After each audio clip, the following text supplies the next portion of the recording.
히브리서 11장에 보면은 믿음의 선진들에 대해서 소개를 쭉 하고 있는데요. 이들의 공통점이 무엇이냐면은 바로 하나님을 기쁘시게 했다라는 거예요. 그래서 히브리서 11장 6절을 보면은 이렇게 기록되어 있습니다. 히브리서 11장 6절, 믿음이 없이는 하나님을 기쁘시게 하지 못하나니 하나님께 나아가는 자는 반드시 그가 계신 것과 또한 그가 자기를 찾는 자들에게 상 주시는 이심을 믿어야 할지니라. 아멘. 믿음이 없이는 절대로 하나님을 기쁘시게 할 수 없다. 그러니까 이 사람들의, 이 믿음의 선진들의 특징, 가장 대표적인 특징은 바로 하나님을 기쁘시게 했다라는 거죠. 이처럼 성경에는 하나님을 기쁘시게 하는 여러 가지 것들이 나와 있습니다. 그 대표적인 것이 이제 오늘 우리가 방금 읽었던 히브리서 11장의 믿음이죠. 그러면은 믿음만 있을까요? 그렇지는 않습니다. 오늘 우리가 읽은 본문의 내용에도 바로 항소를 하나님께 드리는 것보다 감사의 제사를 감사로 하나님께 찬송하는 것이 하나님을 더욱더 기쁘시게 한다라고 말씀하고 있습니다. 오늘은 한 해 동안 우리가 하나님께 받은 것을 감사하는 추수감사주일입니다. 원래 이제 추수감사라고 하면은 이렇게 이제 곡식을 심어서 추수한 기쁨을 그것을 감사함으로 하나님께 예배드리는 그런 거라고 할 수 있는데, 요즘 우리가 농사를 다 짓는 건 아니잖아요. 그러나 이제 하나님께서 올 한 해 우리에게 주신 좋은 것, 또 많은 것들 베풀어 주신 은혜, 오늘 우리 찬양대도 찬양했지만 그런 은혜에 대해서 감사하는, 그래서 정말 그렇다고 해서 감사가 오늘만 하면 됩니까? 그것은 아니죠. 계속해서 감사가 넘쳐나야 되겠죠. 그러나 특별히 오늘 이렇게 추수감사주의를 정해서 하나님께 예배드리는 것은 더 많이 하나님께 감사하자, 그리고 우리의 모든 삶이 감사가 되자, 이것을 우리가 결단하는 그런 시간이라고 볼 수가 있습니다. 그래서 정말 한 해 동안 하나님께서 넘치게 채워주신 그 은혜를 감사함으로 오늘도 더욱더 하나님을 기쁘시게 하고 더 하나님을 영광스럽게 하는 저와 여러분의 삶이 될 수 있기를 간절히 축원드립니다. 오늘 본문은 다윗의 감사 시편 중의 일부 내용이죠. 사실 이제 오늘 우리가 다 읽지는 않았는데 29절까지 내용을 쭉 읽어보면요, 1절에서 절대로 다윗이 감사할 수 있는 상황이 아니었다는 것을 알 수가 있어요. 이게 30절부터 읽으면은 29절까지 내용은 다윗에게 막 이런 감사 저런 감사 내용들이 억수로 많았겠구나라고 잘못 생각할 수가 있는 거예요. 근데 1절부터 읽어보면은 완전히 다 정반대예요. 상황이 완전히 반대예요. 그런데 이런 상황에서 어떻게 다윗은 감사할 수 있을까? 의아하게 생각할 수 있을 정도로 다윗은 너무나 많은 고난을 당했다는 것을 알 수가 있어요. 그래서 우리가 읽지는 않았지만 69편 1절부터 쭉 보면은 1절에 보면 이렇게 나와 있어요. 다윗이 하나님께 이렇게 기도하는데 하나님이여 나를 구원하소서, 딱 이렇게 나와요. 하나님이여 복을 주셔서 감사합니다, 이게 아니에요. 나를 구원하소서. 왜 그러냐면은 물들이 내 영혼에까지 흘러 들어왔다는 거예요. 여러분, 물이 영혼까지 들어왔다면은 얼마나 고난이 심했을까? 정말 그 고난이 너무나 이렇게 크고 너무나 강하니까 이런 표현을 하지 않았겠습니까? 물이 차서 들어왔는데 내 영혼까지 들어왔다라는 거예요. 그래서 깊은 수렁과 물에 빠져서 자기 영혼까지 물이 들어왔고, 이로 인해서 하나님께 부르짖다 보니까 너무 육신이 피곤하고 목은 마르고 눈은 쇠하여졌다라고 고백하고 있어요. 또한 4절 이후를 내용을 보면은 까닭없이 자기를 미워하는 자가 자기 머리털보다 많아서 자기의 원수가 되고 자기가 빼앗지 않은 것까지 다 물어주게 되었더라는 거예요. 또한 하나님을 의지했다는 이유로 인해서 비방을 받고 수치를 당했다라고 고백하고 있어요. 특별히 자기 형제들에게는 객이 되고 낯선 사람으로 취급을 받았다는 거죠. 뿐만 아니라 주님을 위하여 곡하고 금식을 했더니 이게 도리어 욕이 되어 돌아왔다는 거죠. 또한 굵은 배로 옷을 삼았더니, 여러분, 굵은 배로 옷을 삼았다는 것은 뭘 의미하냐면은 회개하는 것을 의미하거든요. 하나님께 회개했는데 이 또한 사람들의 말거리가 되었다라는 거예요. 그러니까 하는 족족 하는 족족 사람들에게 비방을 받고 조롱을 받고 멸시를 당하고 욕을 얻어먹는 이런 일들을 당하게 됐다라는 겁니다. 계속해서 21절 이후의 내용도 보면은요, 그들은 다윗에게 썰개를 음식물로 주었다는 거예요. 여러분, 썰개가 얼마 써요? 그럼 먹을 수가 없어요. 썰개는 너무 썩기 때문에 먹을 수 없는 걸 줬다는 거죠. 그리고 목마를 때는 초를 마시게 했다. 목이 말라 죽겠는데 초를 주면은 어떻습니까? 목이 더 타는 거죠. 그래서 더 큰 고통을 주었다라고 토로하고 있습니다. 이 말씀은 예수님께서 실제로 이 예수님이 십자가에 못 박혀 돌아가실 때에 받았던 고난을 그대로 예언한 내용이기도 합니다. 메시아의 순환을 예언한 대표적인 말씀이 바로 이 말씀이에요. 시편 69편 21절 말씀. 그들이 썰개를 나의 음식물로 주며 목마를 때에는 초를 마시게 하였사오니. 그래서 요한복음 19장 28절에 보면은 이것을 그대로 예수님께서 십자가에 못 박혔을 때 이렇게 말씀을 해요. 요한복음 19장 28절에 보면은 그 후에 예수께서 십자가에 못 박힌 상태입니다. 지금 십자가에 못 박힌 상태에서 예수께서 모든 일이 이미 이루어진 줄 아시고 성경을 응하게 하려 하사 이르시되 내가 목마르다 하시니. 예수님께서 실제로 목말랐을 수도 있지만 그러나 이 상황은 예수님께서 목말랐을 것보다 더 성경을 응하게 하려 하기 위해서 어떤 성경이요? 바로 지금 이 말씀이요. 시편 69편 21절 다윗이 받았던 고난, 그 고난처럼 예수님께서 이 말씀을 그대로 이루도록 하기 위해서 내가 목마르다 이렇게 말씀하신 거예요. 그러니까 군병들이 어떻게 합니까? 요한복음 19장 29절 30절 말씀에 보면 이렇게 기록되어 있어요. 거기 신 포도주가 가득히 담긴 그릇이 있는지라.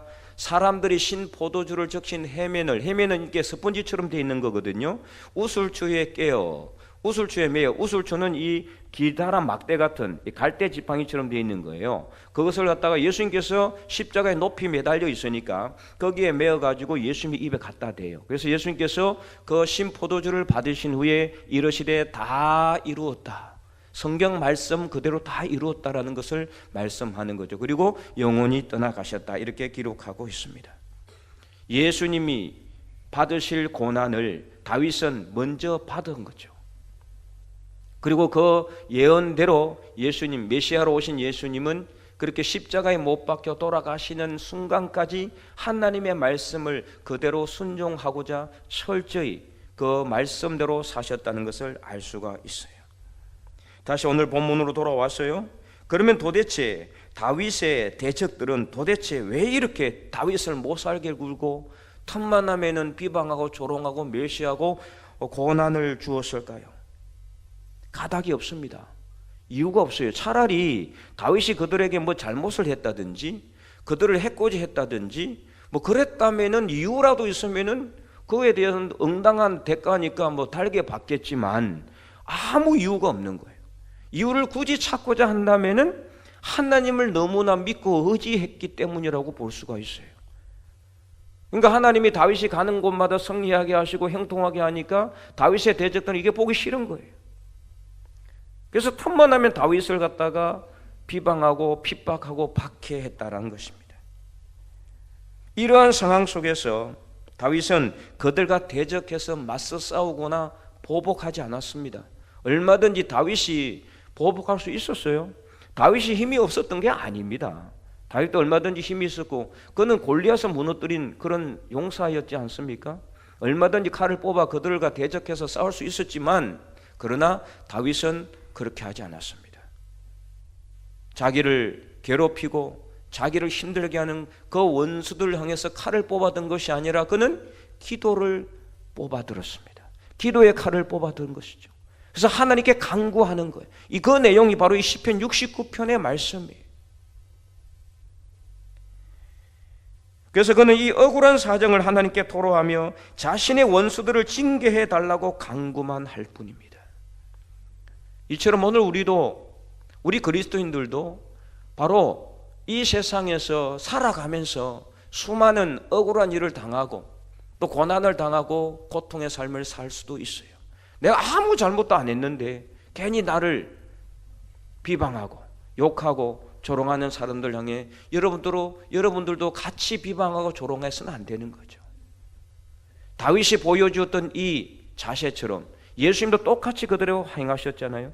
그렇다고 해서 우리가 그들을 미워하지 말라는 것이 아니면 미워하더라도 그 미워하는 마음을 그들에게 드러내는 것이 아니라 하나님께 토로하라는 거예요.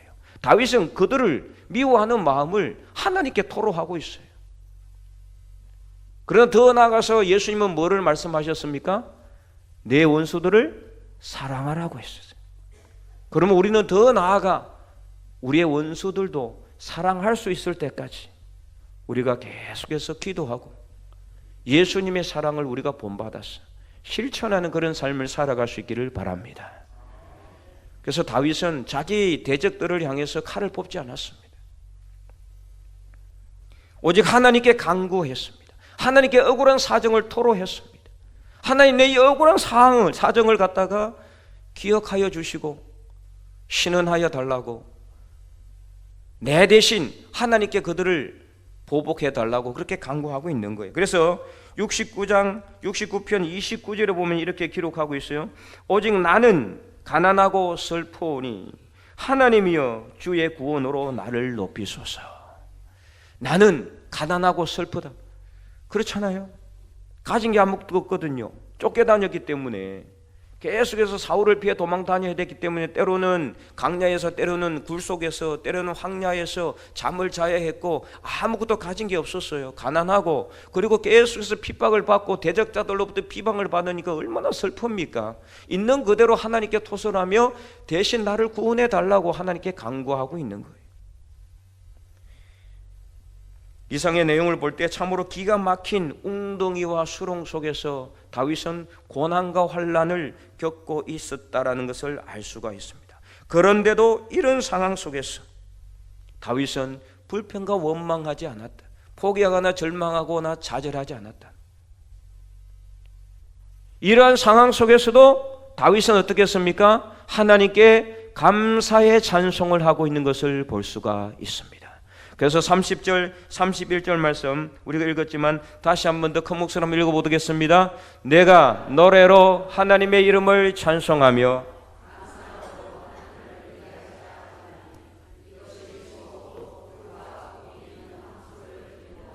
여호와를 더욱 기쁘시게 함이 될 것이라. 아멘.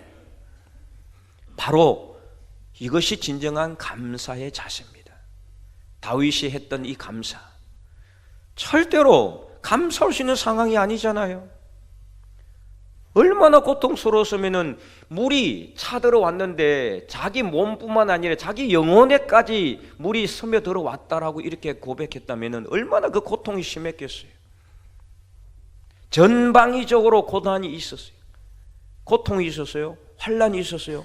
이런 상황 속에서도 다윗은 하나님께 감사로 찬송을 드리고 있다는 거예요. 바로 이것이 진정한 감사. 감사할 수 있을 때 감사하는 것은 누구나 다 합니다. 안 믿는 사람들도요, 감사할 수 있을 때는 다 감사해요. 물론 하나님께 하는 건 아니지만. 그럼 우리는 어떻습니까? 당연히 감사하실 때 감사해야 되지만 더 나아가서 우리는 믿는 사람으로서 다윗처럼 감사할 수 없는 상황 속에서도 감사할 수 있기를 바랍니다.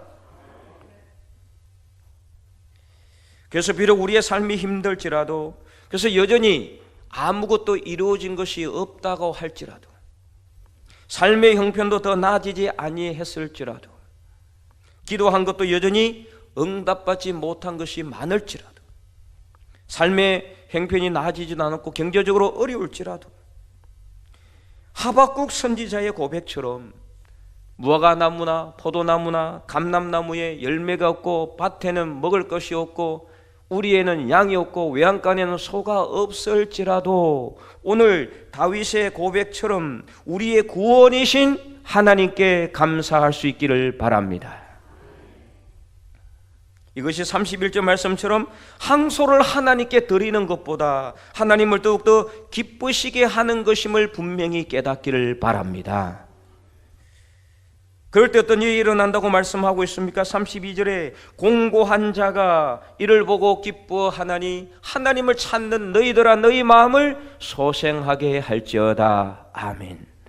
그래서 우리가 이렇게 감사할 수 없는 상황 속에서도 감사하면 우리 마음이 소생하게 다시 살아나게 된다는 거예요. 또한 여호와께서는 33절 이후에 궁핍한 자의 소리도 들으신다라고 분명히 말씀하고 있어요. 응답하신다는 소리죠. 지금 당장은 하나님께 기도한 것들이 응답받지 못했을지라도 때가 되면 분명히 하나님께서 나타나서 응답하시고, 그래서 하나님께서 우리의 삶을 돌아보시고 우리에게 필요한 것을 공급하여 주시고 문제를 해결하여 주시고 질병을 치유하시며 하나님께서 우리 삶을 회복시켜 주실 줄로 분명히 믿으시기 바랍니다. 뿐만 아니라 35절과 36절에 하나님께서는 시온을 구원하시고 유다 성읍들을 건설함으로 무리가 거기에 살면서 소유를 삼게 해주겠다라고 말씀하고 있습니다. 이는 한마디로 말하면은 시온이란 건 무슨 뜻입니까? 하나님을 믿는 사람들을 의미하는 거거든요.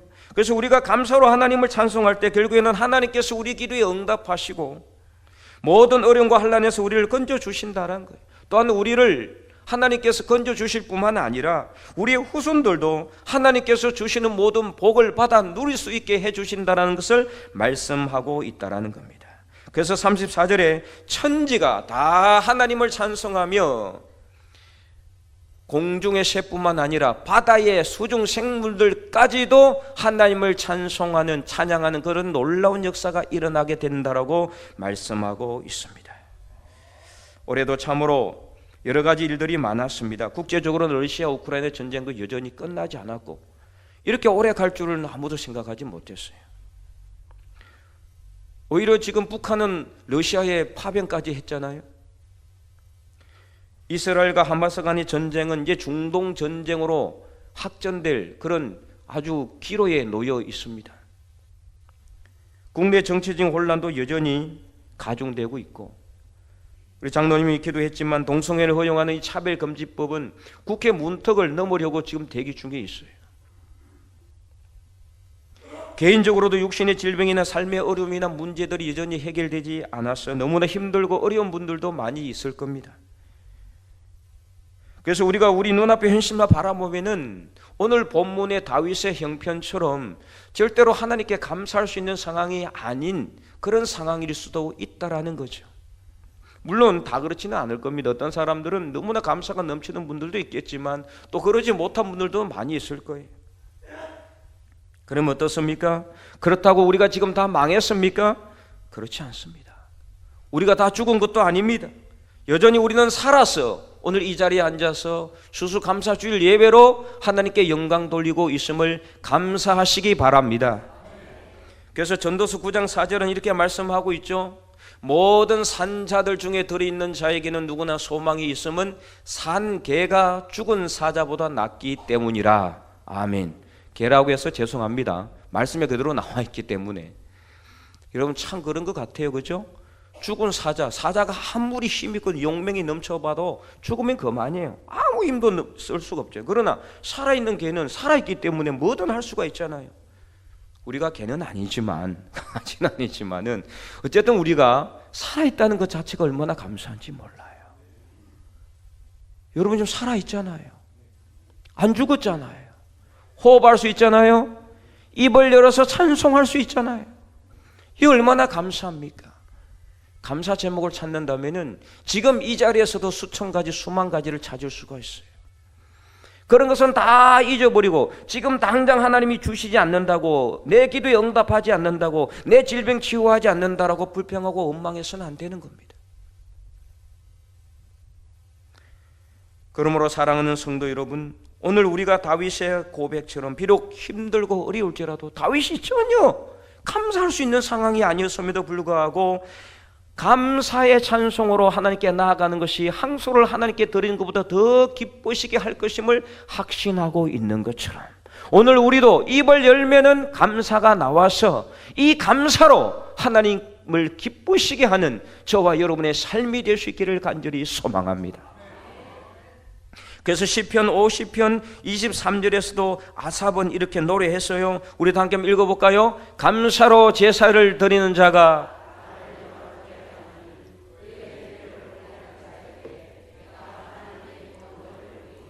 아멘. 감사로 제사를 드리는 자가 나를 영화롭게, 나는 하나님을 의미합니다. 하나님을 영화롭게 하나니 그의 행위를 옳게 하는 자에게 내가 하나님의 구원을 보이리라. 감사하는 자에게, 감사하는 자는 정말 하나님을 영화롭게 한다는 거예요. 하나님을 영광스럽게 한다는 거예요. 아무리 1000마리, 10,000마리의 항소를 하나님께 드린다고 할지라도 기쁨과 감사가 없으면요, 그것은 아무 의미가 없지만, 내가 정말 아무것도 드릴 것이 없지만 하나님께 감사로, 하나님께 감사로 제사를 드릴 때, 예배를 드릴 때, 이것이 정말 하나님을 기쁘시게 한다는 사실을 여러분 분명히 믿으시기 바랍니다. 오후 예배 우리가 성경 공부 시간에 광야 시절 이스라엘 백성들을 통해서 배운 교훈이 있잖아요. 반복해서 배우는 교훈. 광야 시절 이스라엘 백성들이 뭐 했습니까? 틈만 나면은 불평하고 원망했어요. 감사의 제목이 넘쳐나고 있는데도 불구하고 그거는 감사할 것은 감사하지 못하고 오히려 자기들에게 없는 것만 늘 불평하고 원망했어요. 결국에는 어떻습니까? 그 끝이 안 좋잖아요. 그래서 불평과 원망은 항상 멸망의 원인이 되는 겁니다. 실패의 전초가 되는 겁니다. 불평하고 원망하면요, 될 것도 안 되는 거예요. 안 될 것은 당연히 안 되지만 될 것도 안 되는 거예요. 그러나 감사하면은 어떻습니까? 될 것은 더 잘 되고 안 될 것도 될 줄로 믿으시기 바랍니다. 근데 사실 지금까지요, 하나님께서 우리에게 베풀어 주신 걸 생각하면 불평과 원망보다 더 감사가 많은 것이 사실이에요. 그렇잖아요, 여러분? 하나님께서 우리에게 베풀어 주신 것 너무나 많습니다. 이것저것 생각해 보면은요, 너무나 감사가 차고 넘친다는 것을 깨닫지 않을 수가 없어요. 그런데 이제 문제는 뭐냐? 이 감사가 잘 안 된다는 거예요. 감사가 잘 되면은 감사하라고 하지 않겠죠? 이 잘 안 되는 거예요. 늘 우리는 입을 열면 죽겠다, 못 살겠다, 힘들다, 이걸 자꾸 한다는 거예요. 그래서 이제는 이걸 바꿔야 되는 거예요. 입만 열면은 감사합니다, 감사합니다. 감사가 우리 입에서 떠나지 않도록 해야 되는 거예요. 그럼 어떻게 감사할 수 있느냐? 이렇게 할 수가 있느냐? 어떻게 하면 될까요? 훈련이고 반복이에요.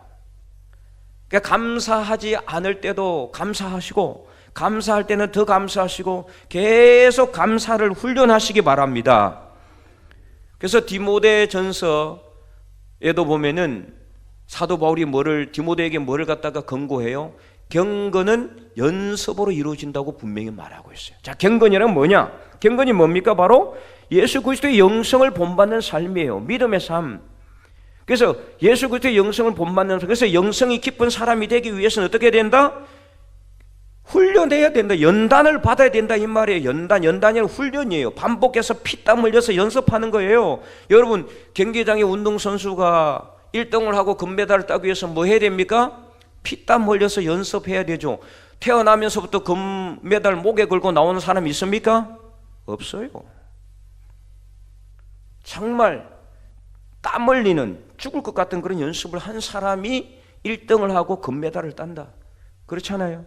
예전에 우리 박세리 선수가 처음 골프를 할 때 미국 가서 어떤 때 전 국민이 감동을 받았습니까? 골프공이 물에 빠졌는데 그걸 쳐내기 위해서 뭘 벗었어요? 신발을 벗었어요. 그때 그 발을 보고 전 국민이 감동을 했다. 어떤 거요? 신발 신은 부분만 하얗고 나머지 부분은 새까만 거예요. 얼마나 연습을 많이 했길래 도대체 저렇게 됐을까를 순간적으로 다 알게 된 거죠. 연습하지 않으면 안 되는 겁니다. 박지성 선수가 맨체스터 유나이티드에서 그 전설 같은 선수로, 정말 아시아 한국 선수로는 정말 유일하게 그렇게, 지금은 손흥민 선수도 그렇게 잘하고 있지만 그 박진성 선수는요, 평발이에요. 평발은요, 잘 뛰지도 못할 뿐만 아니라 서 있는 것도 사실 힘들어요. 이 균형이 안 맞기 때문에. 그런데도 그가 어떻게 그렇게 훌륭한 선수가 되었을까요? 연습했기 때문입니다. 손흥민 선수도 마찬가지예요. 지금 그가 처음부터 왼발 오른발 다 잘 쓴 게 아니래요. 피나는 훈련을 했다는 거예요. 양발을 다 쓸 수 있도록 하기 위해서. 처음부터 잘하는 사람 아무도 없습니다. 마찬가지예요. 기도도 마찬가지입니다. 우리가 기도를 해본 사람이 잘하는 거예요. 한 번 한 사람이 두 번 할 수 있고, 두 번 한 사람이 세 번 기도할 수가 있어요. 예배도 마찬가지입니다. 오늘 이 여러분 자리에 나와 있지만 최근에 새로 오신 이 예배에 참석하신 분들 처음부터 예배에 오면은 막 내 마음이 기쁘고 막 감동이 넘쳐나고 성령의 은혜가 넘쳐난다 이런 분도 있겠지만 대부분 다 그런 건 아니거든요. 처음 예배 자리에 오면 어떻습니까? 서먹서먹하고 잘 모르는 용어를 목사님께서 막 써대고 막 그러니까 이게 무슨 말인가, 내가 지금 어디에 있는가 막 이렇게 헷갈릴 때도 있고 그렇잖아요. 그러나 한 번 예배 참석하고 두 번 참석하면은 좀 더 쉽습니다. 연습이고 반복이고 훈련입니다. 감사도 마찬가지예요. 계속해서 우리가 감사를 내가 할 때, 감사를 하는 사람이 감사를 잘할 수 있는 거예요. 감사 못 해본 사람은 감사할 수 없어요. 감사를 많이 해본 사람만이 감사를 잘할 수 있다는 거예요. 그렇기 때문에 여러분 입만 열매 이제 감사하시기 바랍니다. 그래서 항상 감사가 우리 입에서 떠나지 않게 해야 되는 거예요. 그러므로 오늘 우리는 불평과 원망 대신 감사의 제사로 하나님께 나아갈 수 있기를 바랍니다. 그래서 항소를 드리는 것보다 이 감사의 제사를 하나님께 드리는 것이 더 하나님을 기쁘시게 하신다는 사실을 확신함으로 더 큰 감사의 노래로 더 많은 감사의 제목을 하나님께 올려드리는 저와 여러분이 될 수 있기를 주님의 이름으로 간절히 축원드립니다.